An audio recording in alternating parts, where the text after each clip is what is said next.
So here, see where it says rental listing landlord? So if you click on that, and then hit create loop. So everything you need for your rental would be in that one spot that you just clicked on. You're not real familiar with .loop yet, correct? No, I haven't Okay. gotten that yet, but Okay. I wanted to sit in and just listen. Okay. And then I'm going to add another folder. I might as well do the lease too.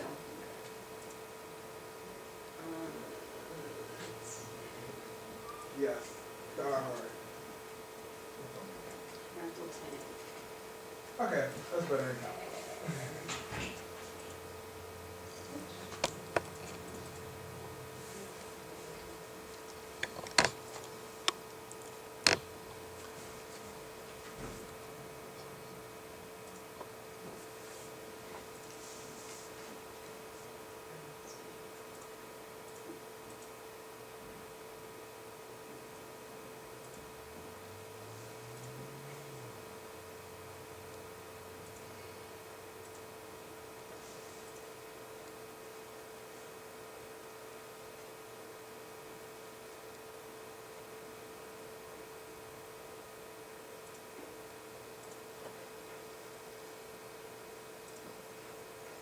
Okay, so we're going to do the rental first.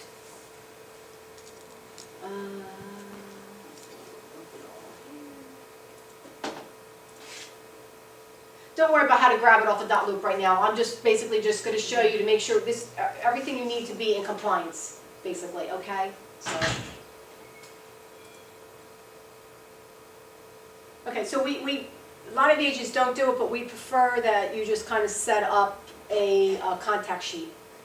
Just, you know, because God forbid if something happens to you and your client now calls us, we at least have information to get back to them.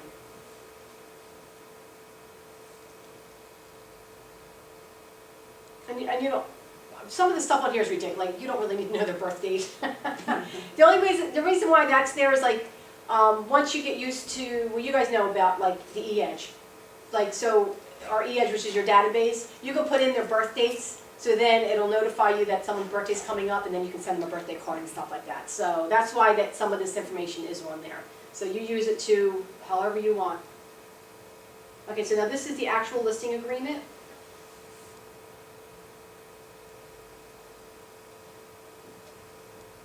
So of course we're going to fill out the owner's name. We don't do Social Security. We don't even get that. Mailing address. Again, you should get their email. Phone number, and the property information, of course the property that is going to be rented, okay? If it's a condo, unit, floor number, lot and block, you don't really have to fill out location.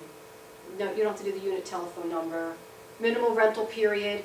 If it's a yearly, you would put 1 year. If they're only doing it for seasonal, then you can put like from what season, like it might be from May until September. We don't do a lot of seasonal rentals here. Priscilla used to do a lot of them. On Molland. Yeah, on Ventnor. But our leases and our rentals are usually a year. The security deposit, always yes. And then the amount, they're asking for a dollar amount, but I just type in there a month and a half security. In the state of New Jersey, that's all you're allowed to collect is a month and a half.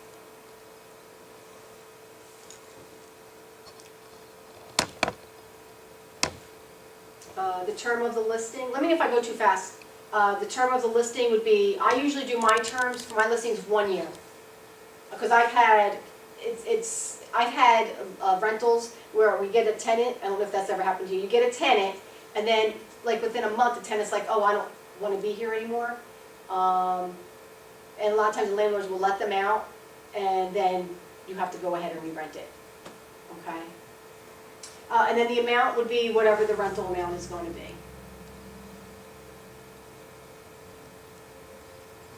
And if that ever happens where the tenant wants to move out within a month, and of course you already have gotten your commission from it, and this is totally your own discretion, when I have to find them another tenant, I don't charge them again. You know, some agents do, they feel that, listen, I found you somebody the first time. I just think it's just bad business. That's my opinion. I mean, if you want to charge them, you know, $50 or something just to draw up the contract again, like just for the paperwork, that's up to you. But these are, your landlords could be your potential sellers. So you kind of want to take good care of them. And it, like I said, and it does happen once in a while. Not often, but it does, where a tenant automatically says they don't want to be there, and now you're back to finding them something else. Number 6, other realtors, if any. So if another realtor does rent it, I just type in there half of the first month's rent, because that would be their portion.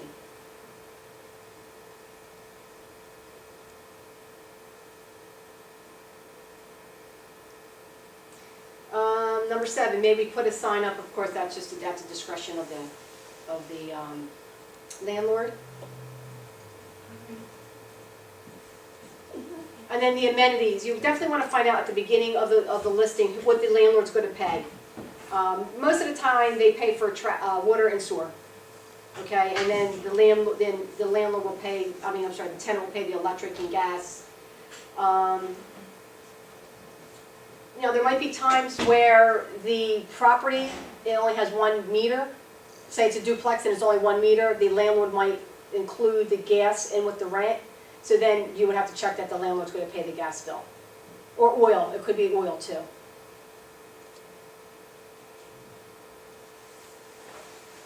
And then of course the rental listing agreement, when it expires, so you know, a year from today or whenever you're writing up the contract.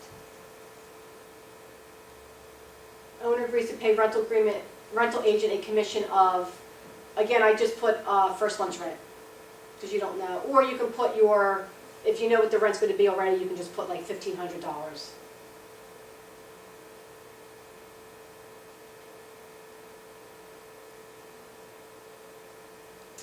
Let's see.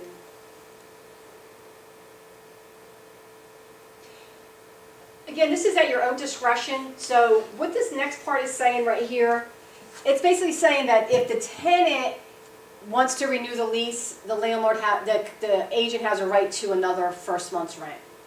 You know, or if they're going to purchase it, then again the agent has a right to whatever percentage you might want to agree upon, like 2.5% or whatever. Again, I don't fill that out. Because by then the landlord is, if they're going to sell it, they might just ask you to do up the contract anyway, and then you might just charge them like a fee just to do the contract. But I don't. If something happens like that, I don't usually get involved, unless the landlord asks me. I don't put anything there. Do you put something there? No, You don't. because again, I'm looking for the listing. Exactly. I'm looking for them to come to me, yeah. Exactly, and it's very rare that the tenant is going to purchase that property. They lived in it, they know exactly everything that's wrong with it. So they're not, no, I'm only kidding. I just put 0 for both. Again, however you guys want to do it, that's totally up to you.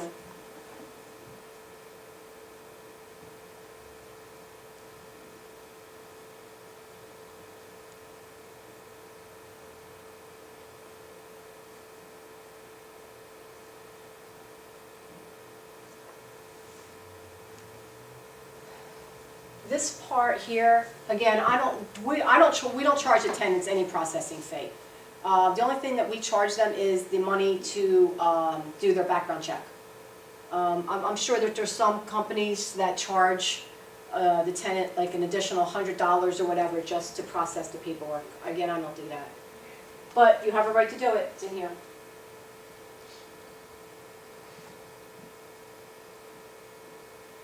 And then I'm not going to read each one of these. Like I just think that you should just go ahead and read so you kind of understand. It's just basically saying that they're holding us harmless.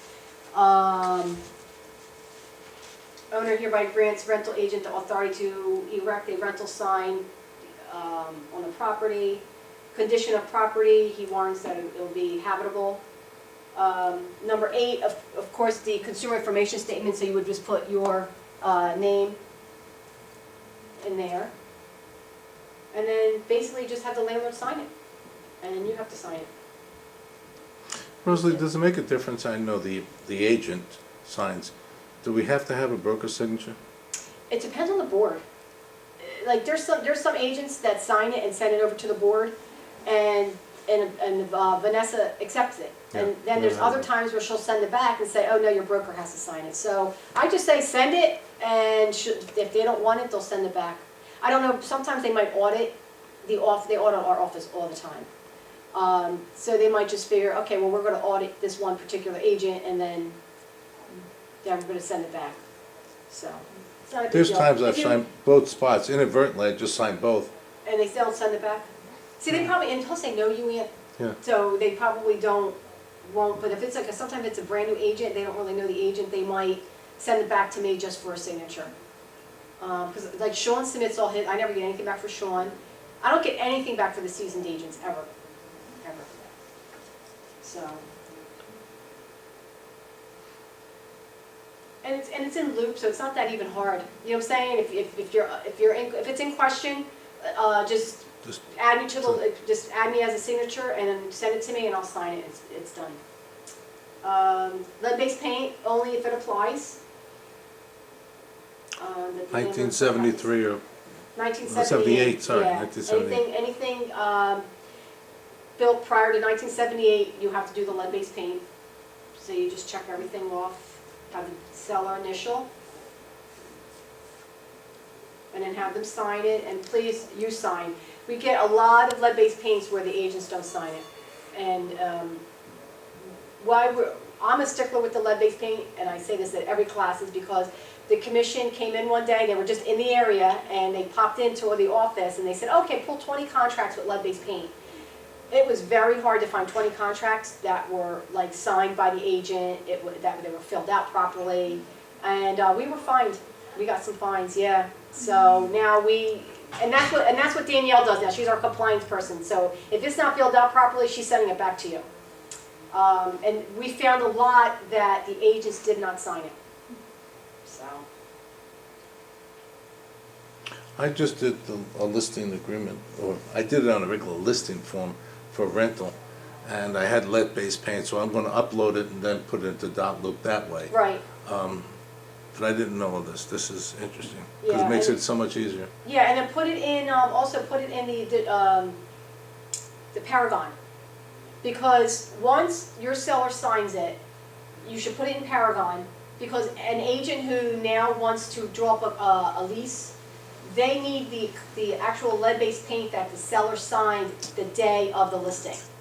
Okay? That was another thing that the commission fined us on, because the dates on the lead-based paint were the same date as the listing, as the seller's signature and the buyer's signature. They don't want to see that. They want to see when the seller signed it at the time of the listing being signed, and then they want to see a separate date of when the buyer signed it for when they signed the lease. A lot of agents don't know, like a lot of agencies will give you a hard time, like, oh, we'll just draw up a new one. It's wrong. I'm telling you it's wrong, just by experience. So that's why, to make it easier, just stick it in a Paragon under, what is that word?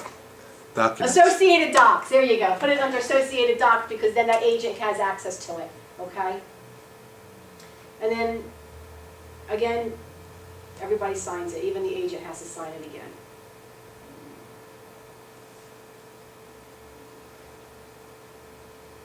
Everybody knows what the consumer information statement is, I don't have to go over that.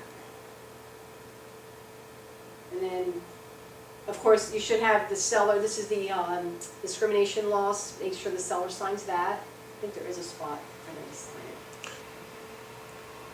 That's part of the disclosure. It's on the second page of it's the pink copy, yellow and pink copy. It's on the back of that. Right, but, exactly, but for the lease, for this lease, there's no pink, it's, You have nothing. It's you just have a nothing, so that we have disclosure. to get.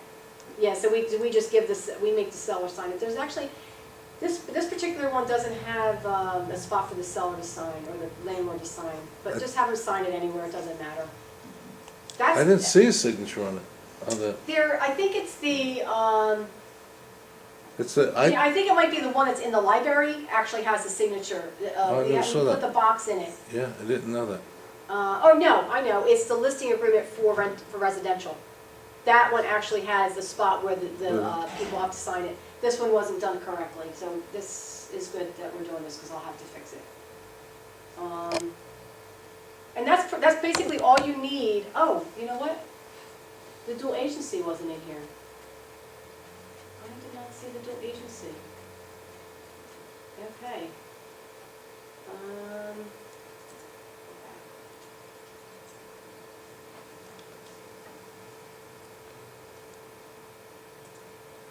Consent to dual agency, up, Where, did you see it? Yeah, go How up. come it didn't open up? go up, one Oh, more. no, that was for the This- tenant, but there should be one for the landlord too. There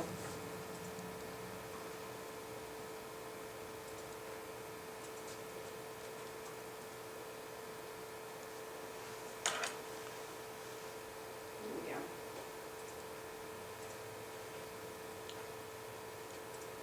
Yeah, you have to put that in that packet, it's not in there. Deb and I just redid, her and I went over everything in dot loop, and I can't believe we missed those.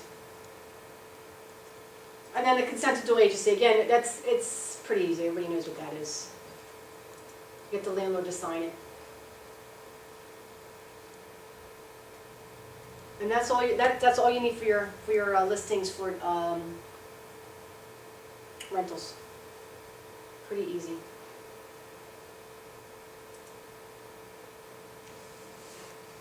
So, and this is a question I get sometimes, so if somebody's renting a property that has well and septic, the tenant wants to, a lot of times the tenant wants to know what needs to be done. I have a property right now that I rent out for a client, and it's got well and septic, so usually the landlord has to get a well test prior to the tenant moving in. That's what some townships would prefer, okay? Didn't know that, never had a. And never you should done do it anyway, because just to cover your butt. God forbid if there is something in that water and it was, you should definitely have the water tested. The septic does not have to be tested. Would this be tested for a period of time? For example, The water test, I think it's 5 years when it's a rental, or something like that. Is that- I'd have to double check, but I think I remember at one point they were saying it's good for 5 years. so when you're first putting the property up for rental, You good should to have have the the- water tested, yeah, if it's well and Didn't know that. septic. And then the septic, this one particular client so what he does in the lease, he puts in there that the tenant has to have it pumped out once a year. And then he gives them a list of stuff of do's and don'ts, is what you can put in a septic system. The water conditioner, he puts in the lease that they have to maintain the salt and get it serviced once a year. so that'd be added on to that original paper? Yeah, onto the additional provisions in the lease. I knew that. That's- Yeah.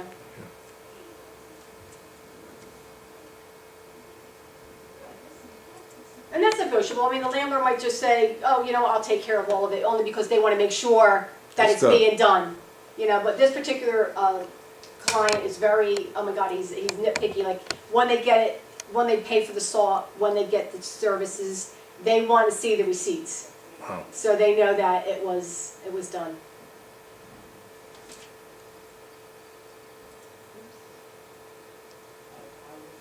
Okay, any questions about listings? No? Good? Like I said, simple. All right, and then now this is the actual lease.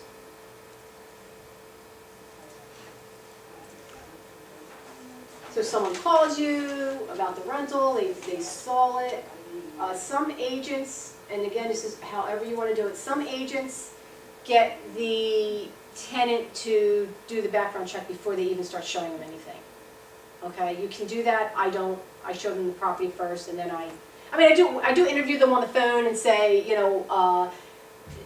have to get a background check. Is there anything that's going to come up that may, affect you from being able to get this unit?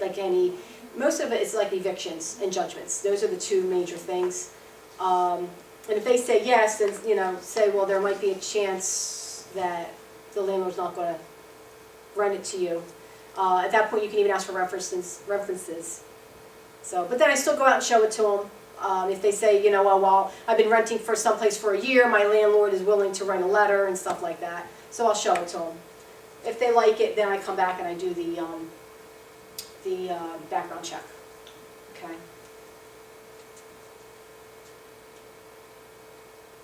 You should get them, but prior to, or even when you meet them at the property, you should get them to sign, you should get them at least to sign the consumer information statement, and if it is one of our properties, the dual agency, okay?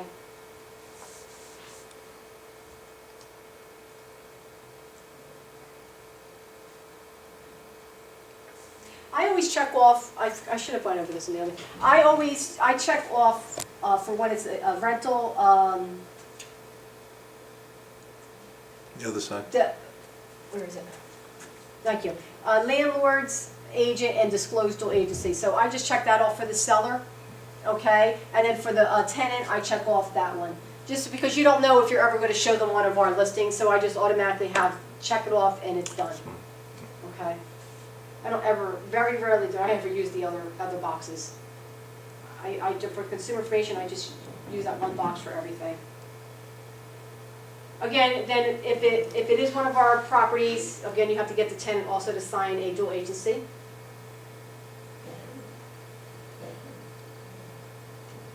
Okay, this is the actual application that the tenant should fill out. So they would fill out all of their information. I think they even ask for some references on here. It does. References, their social security number,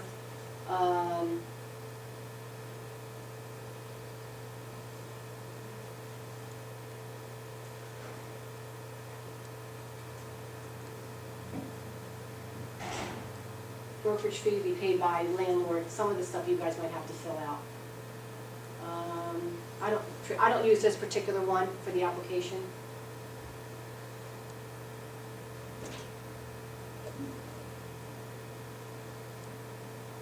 Okay, so this one is very important. So before you run their credit, you need to get them to sign this. This is giving us permission to run their credit, okay, or a background check.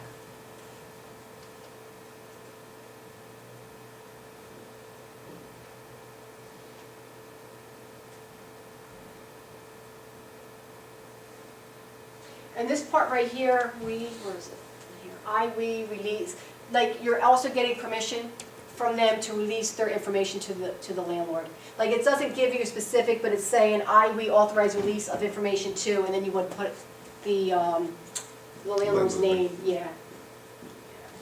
Because technically you're not really even supposed to give it out, but if you're getting their permission, then that's fine.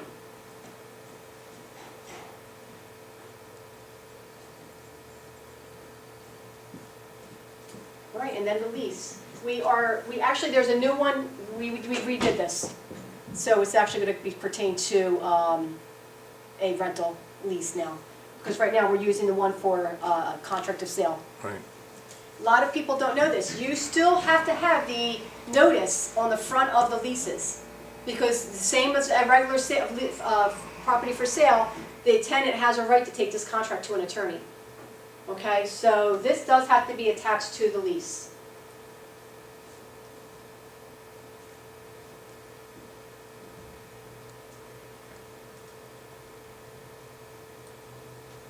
That's weird. I didn't pet that. Okay. Pet addendums first, but it doesn't apply. It might not apply. The pet addendum, it's if you have to use it, I think it said there's a spot here saying it's the proof that it's non-refundable. Again, that would be negotiable.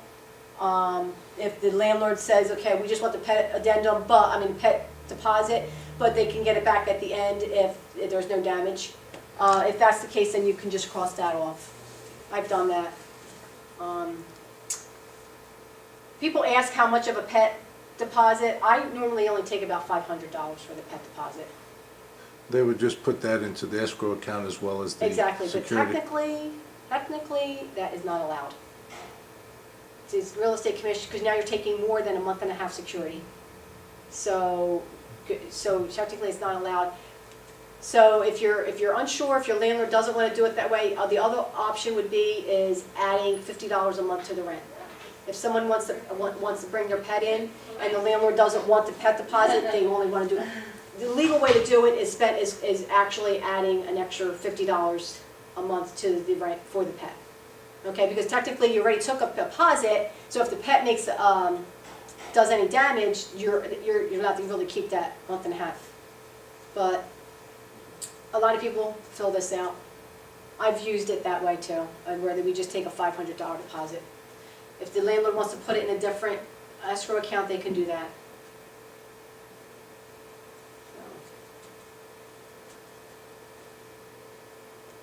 Yeah, because if you look it up online, it'll say that pet deposits are illegal. Protect your home, you can just email this to them. You don't have to print out this whole thing, because there's a lot of pages. So I usually just email it to them. If it applies, of course.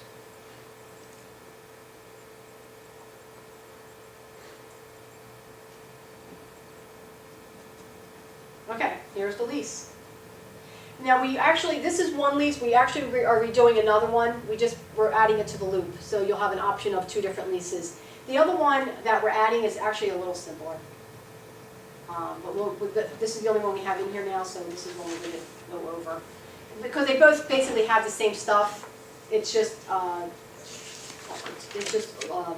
arranged differently on the papers.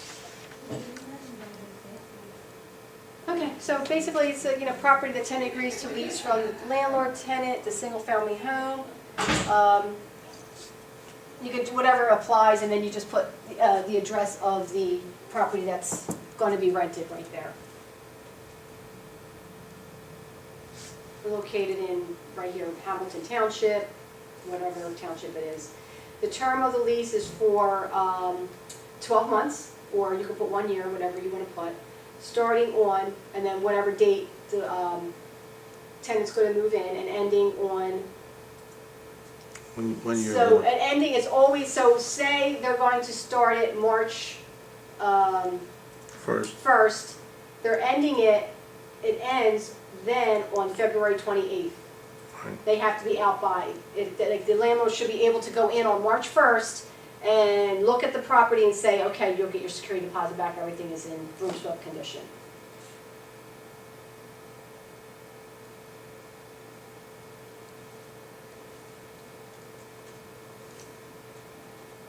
There's sometimes the tenant will start in the middle of the month, so then you'll have to prorate the month, okay? But you still can make the payments on the 1st of every month. I know I've had some leases where the tenant doesn't get paid until like the 15th of the month, so they wanted to know if they could pay on the 15th. Again, that's all up to the landlord. To me, I see no difference. The only difference is that when the lease expires, it kind of makes it hard for the landlord to find someone to go in at the beginning of the month. That would be the only thing.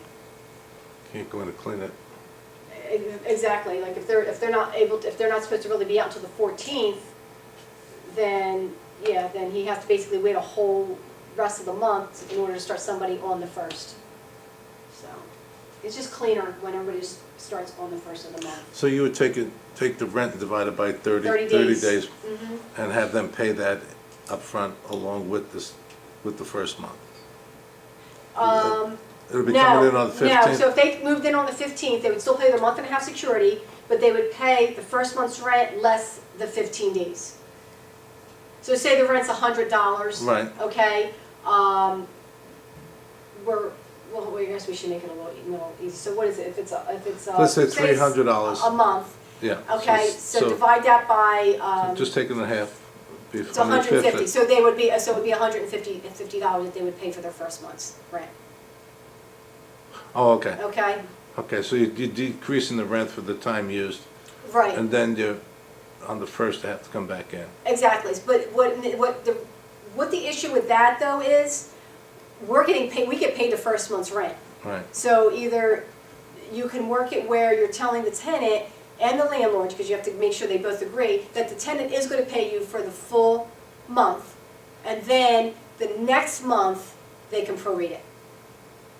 Or the landlord's going to have to just write you a check. Okay. Understand, is that confusing, or is that? So they have to pay, no matter what, they have to pay. No matter what, the landlord, it's not the tenant, the landlord has to pay us the first month's rent because that's what he signed at the time of the lease, that he's gonna pay us the first month's rent. So, so it would be totally up to the landlord what he wants to do. So he can just say, okay, well, I'm gonna write you a check that day, or he says he'll allow the tenant to pay for the full month and then allow them to prorate the time for the second month. So they'll pay the $300 for their first month's rent, and then the second month they're only gonna pay the $150. But if they don't have it, that's a, well, listen, if they don't have it, then you might not wanna rent to them anyway. Yeah. Well, you try to get the month and a half on the 15th from them. That way you have you have two separate checks. Exactly, so, and then you're getting paid and it's clean, all done with, Right. because if you And he have, gets the fifth month. right, because if the next month, if you have to wait for the full month for the next month, now you have to chase down the landlord. Yeah. Yeah, and if he doesn't wanna pay you, now you're chasing him down for, $1,500, $1,000, whatever. It probably takes more of the time to do that, but now you just got screwed. Welcome to real estate. Yeah, welcome to real estate. But you want to prevent it, so you always want to try to get that first month's rent up front, so you get paid. And then again, the rent for the term of the lease, so of course it would be the $300 times 12 months, and that's what you would put in there. To be paid as follows: $300 per month, which is due on, I put the first day of each month. Rent shall be payable to, and then whatever the landlord wants you to pay it to, for me, usually. This is where it kind of gets a little confusing. Yeah. Yeah, okay, so where it says initial deposit, the tenant has paid an initial deposit of, I put 0, because he didn't pay anything prior, so I usually put 0 there. And then received on, of course, you would have to put NA, because you didn't receive it. And then to be credited towards, again, I do NA. The first month's rent, or here again I put NA. And then here, where it says the balance shall be paid as follows: first month's rent of $300 due on March 1st. Security deposit of, what's that, $450 due on March 1st.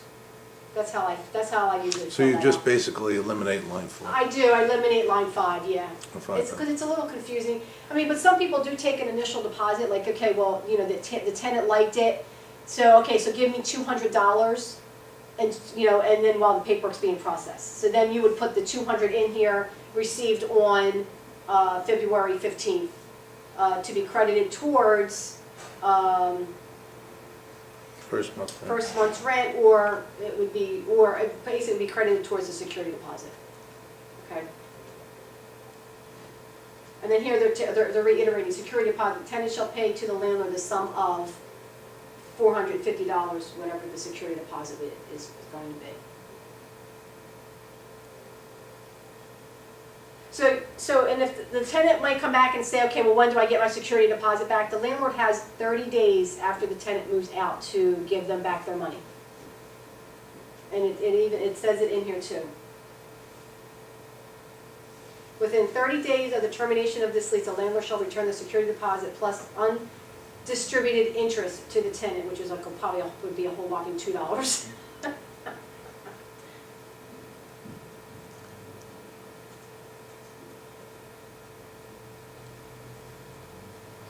Got a question. They leave and the property needs some repairs. So now the landlord goes in and does the repairs Right. and it's taking it out of the security deposit. You have to give them the copy of the repair Oh, notice? absolutely. Is I that would give what it them a is? copy of the receipt and what needs to be done. Tell your landlord to take pictures, just to document, because, I mean, tenants fight. Oh, I didn't do that, he's not giving the, and guess what? You're getting that phone call. Yeah. You're getting the phone call. Because, oh, the landlord doing this, and and really it's not between you and it's between the landlord and the tenant. You should not even be involved, but trust me, you will get that phone call. Okay, so you might want to tell your landlord, my landlord takes pictures before they move in, and I keep them on a file for him. And then when they move out, I take pictures again, and then he compares them. But my landlord is like very upset. He's kind of drives me crazy. Yeah. But it works because he's never had to keep anybody's security deposit. They know that there's pictures. There's before and after pictures. You can actually put those to dot loop now too. The pictures? Yeah. Yeah, you can? You can upload pictures and I print them. What I do is I print them out on a Word Uh-huh. sheet, and I just put them on that, and I just convert it to a PDF, and I put that right in. Yeah. Okay, well, I just keep them on my computer. You do the physical, yeah. Yeah. So your landlord might want to take pictures before and after, and then if there is damage, he says, okay, well, this is what I see, I'm going to fix it, and here's the receipt. So then there's no question that, why they didn't get their full deposit back. So before he spends that money, he has to show this is what the damage I'm seeing, this is what I want to repair. Yes. And then they somehow have to say, like, agree, okay. No, they don't, fortunately, the tenant doesn't have to agree. Okay. But they're going to fight it, because they're going to probably say that they didn't do it. So if he has before pictures and then after, there's no doubt about it, it was done. So. They may take him to court and all, but that's what he's got. Right, but he's got the proof. Yeah. And again, you kind of just want to eliminate that phone call to you. Yeah. That's what you want to do. Because they want somebody to help them now. They want you to basically negotiate it and talk to the landlord to give them back their money. And the reason why I'm saying that now, because that just recently happened to me about repairs. And I had nothing to do, unless you're managing the property, then it is a different story. I did not manage the property, I just got the tenant landlord, but at some point, I was asked to redo the lease, so I was kind of involved, but not to the point where I made decisions for the landlord. And then that's what happened, the landlord kept some of the security deposit, and she would just literally blow up my phone. Yeah. Until finally I had to tell the landlord, and he wouldn't call her. And I said, you need to call her and explain to her what's going on. And then the phone call stopped. Late payment, so if the